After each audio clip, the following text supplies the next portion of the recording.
ഞാനെന്താ UDF പ്രമേശം അമ്മി കൊത്താനുണ്ടോ വെച്ചിട്ട് കുറേ നാട്ടിൽ നടക്കുമല്ലോ. തമിഴന്മാർ പണ്ട് കാലത്തുണ്ടായിരുന്നു നമുക്ക്. അതേപോലെ എന്നെ എടുക്കുമോ ചോദിച്ച് കിടക്കാൻ എനിക്ക് അതിൻ്റെ ബുദ്ധിമുട്ടൊന്നും എനിക്കില്ല.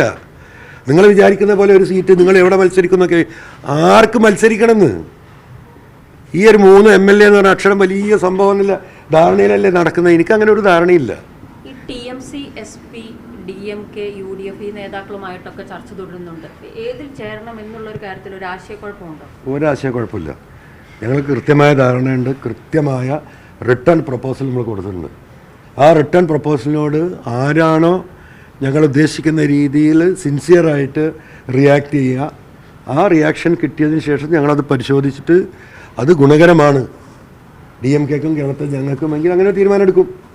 അല്ലെങ്കിൽ DMK എന്ന സോഷ്യൽ മൂവ്മെൻറ്റിനെ ഞങ്ങൾ പൊളിറ്റിക്കൽ പാർട്ടിയായി രജിസ്റ്റർ ചെയ്തിട്ട് ഞങ്ങൾ ഈ പറഞ്ഞതുപോലെ കേരളത്തിലെ രാഷ്ട്രീയ പ്രവർത്തനമായിട്ട് നമ്മൾ മുന്നോട്ട് പോകും. പാർട്ടി ഉണ്ടാക്കിയോ വേറെ പാർട്ടി ചെയ്യുകയും ചെയ്താൽ ആ അംഗത്വം റദ്ദായി പോകുമല്ലോ, അത് വേണ്ടെന്ന് റദ്ദാകട്ടെ എന്ന് വിചാരിച്ചിട്ട് തന്നെയാണോ? അതൊക്കെ നമുക്ക് അപ്പം കാണാം. അത് തീർത്തും ടെക്നിക്കലാണ്, ലീഗലാണ്. അപ്പം 2 വക്കീൽ ഒരു കേസിൽ ജയിക്കുമോ? ഇല്ലല്ലോ. എന്തുകൊണ്ടാണ് ഒരു വക്കീൽ തോറ്റു പോകുന്നത്? നിയമം പറഞ്ഞിട്ടാണ്. 2 വക്കീലും പറഞ്ഞ നിയമമാണല്ലോ.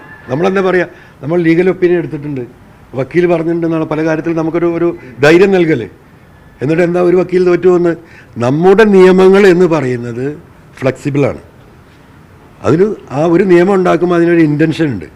ആ ഇൻറ്റൻഷൻ എന്താണോ ഉദ്ദേശിച്ചത് എന്നുള്ളത് നമ്മൾ എങ്ങനെയാണോ കോർട്ടിൽ എക്സ്പ്ലെയിൻ ചെയ്യുന്നത്. കാരണം അത്തരം കേസുകളിലൊക്കെ ഇപ്പോൾ ഇലക്ഷൻ ലോ അത് ഫ്ലെക്സിബിളാണ്.